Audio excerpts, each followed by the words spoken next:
வரவேற்பறை நிகழ்ச்சிக்கு உங்களை வரவேற்பது நான் உங்கள் ஐஸ்வர்யா மற்றும் தினேஷ். ஸோ இன்னைக்கு இருக்க காலகட்டத்தில் நிறைய கோர்சஸ் இருக்கு. யார் என்ன கோர்ஸ் செலக்ட் பண்றது அப்படி தெரியாம முடிச்சுட்டு இருக்கும்போது இந்த ஆர்கிடெக்சர்ன்ற ஒரு படிப்பு அங்கங்க நம்ம கேள்விப்பட்ட மாதிரி இருக்கும். ஸோ ஆர்கிடெக்சர்னா எத்தனை வருஷம் படிப்பு, அது படிச்சா எங்கெங்க வேலை வாய்ப்புகள் போன்ற நிறைய விஷயங்களை பற்றி தான் நம்ம பேச போறோம். ஸோ இன்னைக்கு நம்ம நிகழ்ச்சியில மீட் பண்ண போற guest Mark Institute Design and Architecture Swarna பூமியோட பிரின்சிபல் திரு கருணாகரன் அவர்களை தான். வாங்க அவரை சந்திக்கலாம். வணக்கம் சார். வணக்கம். எப்படி இருக்கீங்க சார்? நல்லா இருக்கேங்க. ஓகே. ஸோ ஆர்கிடெக்சர்ன்றது எங்க அறிவுக்கு எட்டின வரைக்கும் ஒரு 30 வருஷத்துக்கு முன்னாடி ஒரு வீடு கட்டணும் அப்படின்னா அதை மேஸ்திரியே செஞ்சிருவாரு. அதுக்கப்புறம் ஒரு 20 வருஷத்துக்கு முன்னாடினா ஒரு இன்ஜினியர் பிளான் போட்டு கொடுப்பாரு. ஆனா இப்போ ஆர்கிடெக்சர் வேணும் அப்படின்ற ஒரு நிலைமை வந்திருக்கு. ஸோ ஆர்கிடெக்சர் அப்படின்னா அது என்ன படிப்பு, அது படிச்சா என்ன வேலை வாய்ப்புகள்ன்றது சொல்லுங்க. ஆர்கிடெக்சர் அப்படிங்கிற கோர்ஸ் வந்து நம்ம தமிழ்நாட்டிலேயே ஒரு 40 வருஷமாக இருக்குது. அண்ணா யூனிவர்சிட்டியில் இந்த கோர்ஸ் ரன் பண்ணுறாங்க. 5 வருஷ படிப்பு இது. இதில் ஒரு ஆர்கிடெக்ட் வந்து ஒரு பில்டிங் எடுத்தால் அதோட பிளான், அதோட ஸ்ட்ரக்சர், அதோட அனைத்து இன்டீரியர்ஸ், அவுட் சைடு எலிவேஷன், இந்த மாதிரி எல்லா விதமான ரெஸ்பான்சிபிலிட்டியும் எடுத்து ஒரு பில்டிங்கை முழுமையாக பண்ணி அதை கன்ஸ்ட்ரக்ஷனை சூப்பர்வைஸ் பண்ணி ஒரு வீடு கட்டுறவங்களுக்கோ இல்லை ஒரு ஆஃபீஸ் பில்டிங், ஒரு ஹாஸ்பிட்டல், எல்லா வகையான பில்டிங்க்கும் அவர் கூட இருந்து ஒரு கன்சல்டண்ட்டாக அட்வைஸ் பண்ணி கொடுப்பார். Okay sir. ஸோ அந்த ஆர்கிடெக்டோட வேலை என்னன்னு நீங்க சொல்லியிருந்தீங்க. பட் கொஞ்ச நாள் முன்னாடி ஒரு வீடு கட்டணும்னா ஒரு சிவில் இன்ஜினியரோ இல்லை ஒரு ஆர்கிடெக்டோட வேலை வந்து வேற மாதிரி இருந்தது. இப்போ இருக்க காலகட்டத்தில் அவங்க வேற மாதிரியான ஒரு வேலை செய்கிறாங்க. ஸோ அந்த ரெண்டுக்கும் இருக்க அந்த கம்பேரிசன் எப்படி இருக்குன்னு கொஞ்சம் சொல்லுங்க. ஸோ ஒரு 30 வருஷம் முன்னால் ஒரு சிவில் இன்ஜினியர் வந்து ஒரு பில்டிங் பிளான் போடுவார். அப்போ வந்து ஆர்கிடெக்டோட ஸ்கோப்பு வந்து லிமிட்டடாக இருந்தது. ஆர்கிடெக்ட் வந்து ஒரு பில்டிங்க்கு எலிவேஷன் மட்டும்தான் போடுவார், கலர்ஃபுல்லாக அதை வடிவமைப்பார் அப்படின்னு மக்கள் நினச்சிருந்தாங்க. அதுக்கப்புறம் இன்டீரியர் டிசைனர்னு ஒரு தனி ப்ரொஃபஷனல் வந்து உள்ளே இருக்க விஷயத்தெல்லாம் அவங்க பண்ணுவாங்க. ஓகே. இந்த மார்பிள், கிரனைட்டு, டீக்கு, வுட் ஒர்க்கு, இந்த மாதிரி பல ஒர்க்கை வந்து அவங்க தனியாக பண்ணுவாங்க. ஒரு கான்ட்ராக்டர் வந்து அந்த பில்டிங்கை கட்டி கொடுப்பாரு. இப்படின்னு எல்லாருமே தனித்தனியாக வேலை பண்ணிகிட்டே இருந்தாங்க. ஓகே.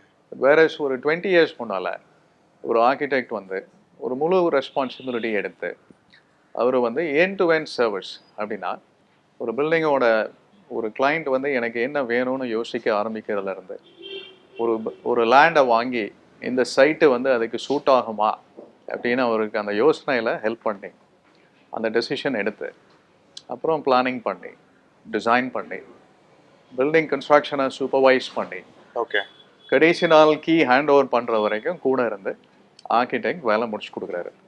ஓகே, சரிங்களா? இதுக்கு நடுவில் பில்டிங் அப்ரூவல்ஸ்னு ஒன்று இருக்குது. பிளான் பெர்மிஷன் அப்படின்னு ஒரு கார்பரேஷன், சிஎம்டிஏ, இப்படி பல ஏஜென்சி கிட்ட பெர்மிஷன்ஸ் வாங்கி அதுக்கு ஒரு ஸ்பெஷல் ட்ராயிங் பண்ணி அந்த ரூல்ஸ் அண்ட் ரெகுலேஷன்ஸ் எல்லாம் ஃபாலோ பண்ணி பில்டிங் டிசைன் பண்ணி ஆர்கிடெக்ட் கொடுக்குறாரு. ஓகே. ஸோ இப்போ ஒரு ஆர்கிடெக்ட் நம்ம போயிட்டோம்னா ஸோ அந்த லேண்ட் அப்ரூவல் லேண்டா இல்லை அங்கே பில்டிங் கன்ஸ்ட்ரக்ட் பண்ண முடியுமான்னு போன்ற விஷயங்கள் எல்லாமே அவரே ரிசர்ச் பண்ணி அதுக்கப்புறமா தான் பில்டிங் ஸ்டார்ட் பண்ணுவாங்களா? கண்டிப்பாக. ஓகே, கண்டிப்பாக. ஸோ சப்போஸ் அதில் பில்டிங் கட்ட முடியாது இல்லை அது வேற யாரோட இடம் அப்படின்ற மாதிரி விஷயங்கள்லாம் இருந்துச்சுன்னா ஆர்கிடெக்ட் அதை பண்ண மாட்டாங்க. அதில் வந்து ஒரு லீகல் ப்ரொஃபஷனலோட வேலையும் இருக்கு.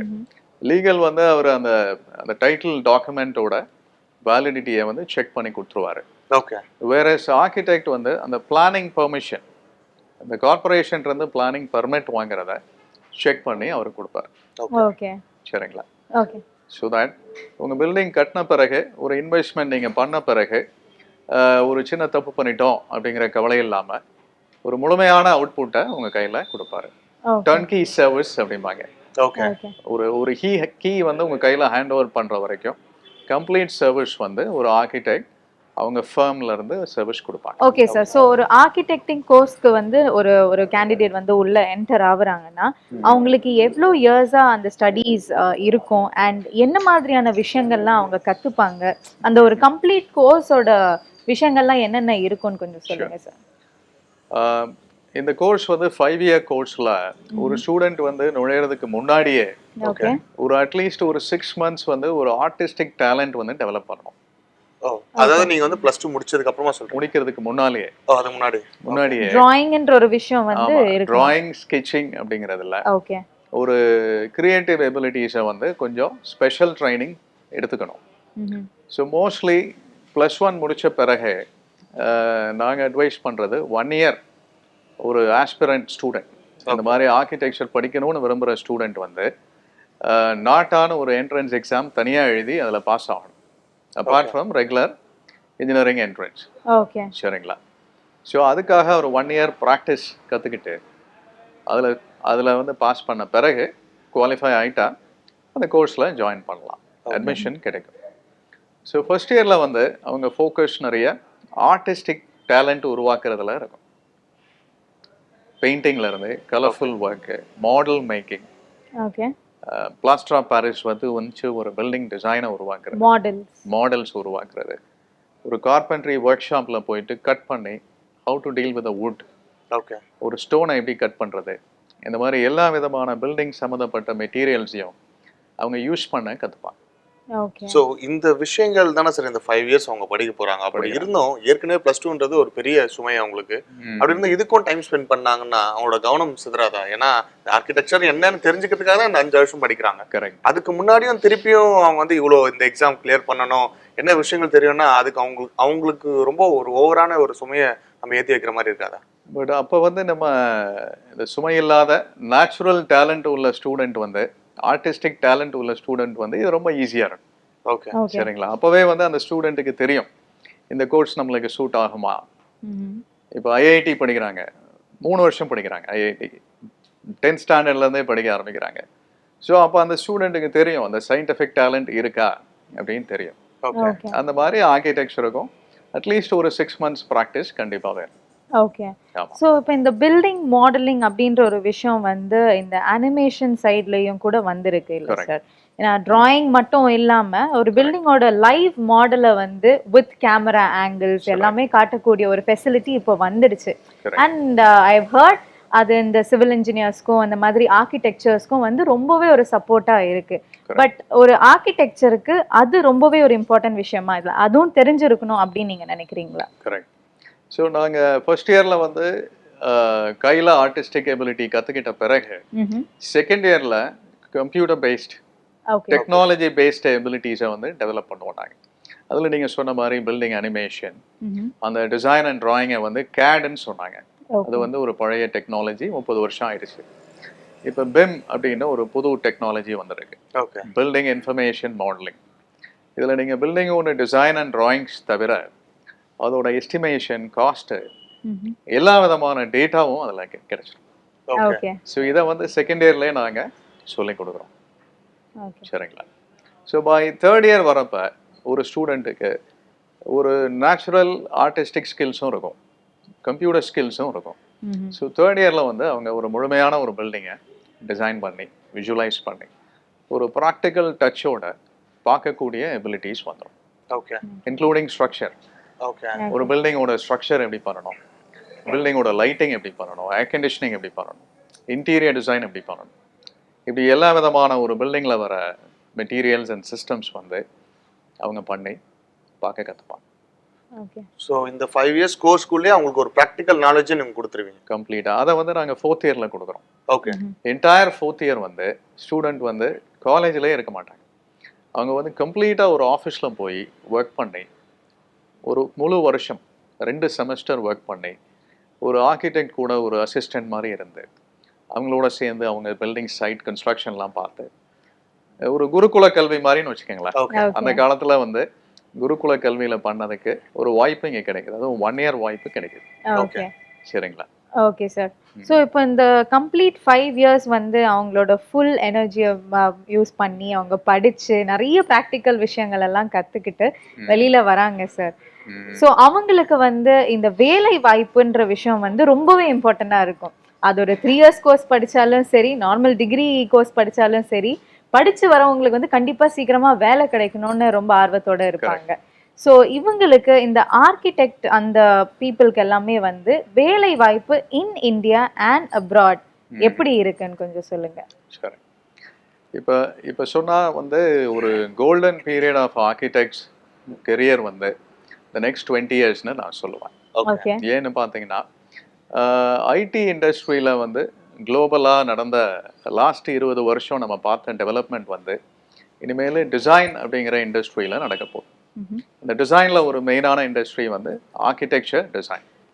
ஸோ ஆர்கிடெக்ட்ஸ் எல்லாருமே இன்றைக்கி வந்து global projects all over the world உள்ள ப்ராஜெக்ட்ஸ் வந்து இந்தியாவில் பண்ண ஆரம்பிச்சிட்டாங்க. ஓகே ஓகே சரிங்களா?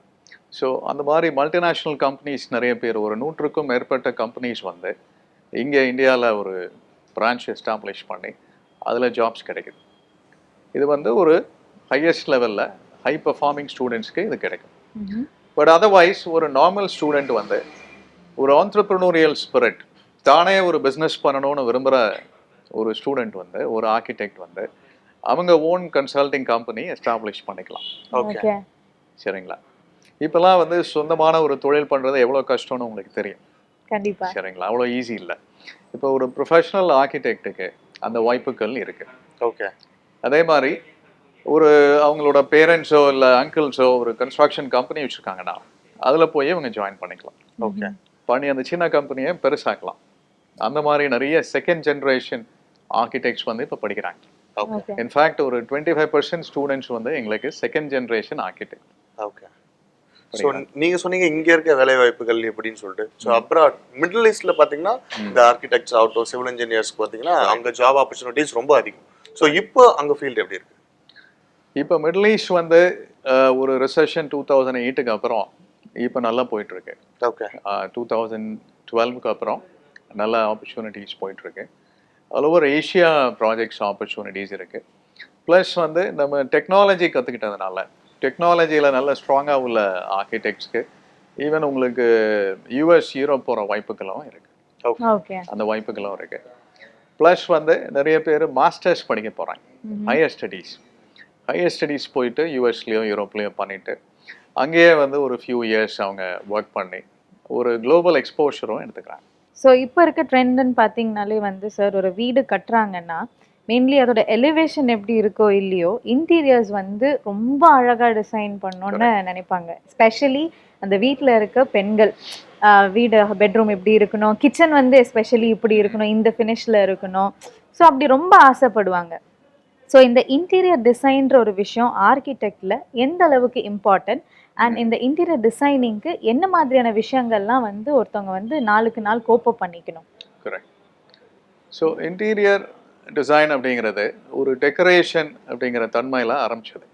ஒரு 20 இயர்ஸ் முன்னால் அவங்களோட ஒரு ஒரு பெருமையை காமிக்கிற விஷயமா தான் ஆரம்பிச்சது எனக்கு தெரிஞ்சு. எக்ஸாக்ட்லி. ஒரு வசதியானவர் வந்து அவரோட ஸ்டேட்டஸை காட்டக்கூடிய இட்டாலியன் மார்பிள் போட்டேன், பர்மா தேக்கு போட்டேன் அப்படிங்கிற மாதிரி ஆரம்பிச்சது. பெல்ஜியம் கிளாஸ் போட்டேன், இம்போர்ட்டட் மெட்டீரியல்ஸ் போட்டேன் அப்படின்னு ஆரம்பிச்சது. அதே இது வந்து ஒரு 10 வருஷம் முன்னாடி இருந்து காமன் மேனுக்கு ரீச் ஆயிடுச்சு. ஈவன் மிடில் கிளாஸ் மக்களும் வந்து வீடு சிறுசாக இருந்தாலும் பரவாயில்ல, நல்ல ஒரு அருமையான மார்பிள் ஃபினிஷிங் பண்ணணும், தேக்கு போடணும்னு அவசியம் இல்லை, நல்ல டைல்ஸ் கிடைக்குது, நல்ல பியூட்டிஃபுல் டைல்ஸ் கிடைக்குது, நம்ம அதை யூஸ் பண்ணி அழகாக இருக்கட்டும். ஸோ எல்லாமே வந்து ஒரு போஸ்ட் இ-காமர்ஸ்லாம் வந்துருக்கு இல்லைங்களா? ஓகே எல்லா மெட்டீரியல்ஸும் விலை இன்னைக்கு குறைஞ்சுதான் கிடைக்குது நம்மளுக்கு. ஸோ குவிக்காக வந்து அவங்களுக்கு வந்து வீட்டில் கம்ஃபர்ட் தான் முக்கியமாயிடுச்சு. ஃபார் எக்ஸாம்பிள் கிச்சன் சொன்னாங்க இல்லையா? கிச்சனில் வந்து நம்ம இந்த மாடுலர் கிச்சன் அப்படின்னு ஒன்று இருக்கு. ஃபேக்ட்ரியில் பண்ணி ஒரு ப்ரிசிஷனோட அது வந்து இறங்கிச்சுன்னா அதை அசம்பிள் பண்ண 2 நாள் போதும். ஓகே சரிங்களா? அந்த கிச்சன் சப்ளை பண்ணுற கம்பெனிஸ்லாம் வந்து பேசுகிறப்ப வந்து சார் ஸ்மால் சைஸ் கிச்சன் அப்படின்னு சொல்லிட்டு ஒரு காம்பாக்ட் கார் ப்ரைஸ் சொல்கிறாங்க. ஓகே ஒரு மிட் சைஸ் கிச்சன் அப்படின்னா ஒரு மிட் சைஸ் கார் ப்ரைஸ் சொல்கிறாங்க. அந்த மாதிரி ஆயிடுச்சு. ஒரு காலத்துல வீடு கட்டணும்னா அந்த நீங்க சொல்ற அந்த கிச்சன் ரேட்டுக்கு ஒரு வீடே கட்டிடலாம். கரெக்ட். ஸோ ஆனால் அந்த கிச்சனில் வந்து நீங்கள் ஒர்க் பண்ணீங்கன்னா உங்கள் டைம் டெய்லி 1 hour சேவ் ஆகுது. அந்த லேடிஸோட டைம் வந்து 1 hour சேவ் ஆகுது. அந்த டைமோட வேல்யூ வந்து நீங்கள் பார்க்கணும். இந்த மாதிரி இன்ஃபேக்ட் இன்னும் சொல்ல போனால் இன்டீரியர்னால மக்கள் வந்து அந்த ஸ்டேட்டஸுங்கிற ஒரு இதுலேருந்து வெளியே வந்து நீங்கள் அவங்களோட லைஃப் ஸ்டைல் வந்து இம்ப்ரூவ் பண்ணி ஒரு ஹாப்பினஸ் வருதுன்னு நான் நினைக்கிறேன். சரி, இவ்வளோ நேரம் நீங்கள் பேசுனது பார்க்கும்போது ஆர்கிடெக்ட்ன்றது ஒரு வார்த்தையாக மட்டும் இல்லை, அது வந்து நிறைய பேரை வந்து வாழ்க்கையை மாற்றக்கூடிய ஒரு கோர்ஸ் அமையும் அப்படின்றதுல எந்தவித டவுட்டும் இல்லை. So thank you so much for your time sir. நன்றி.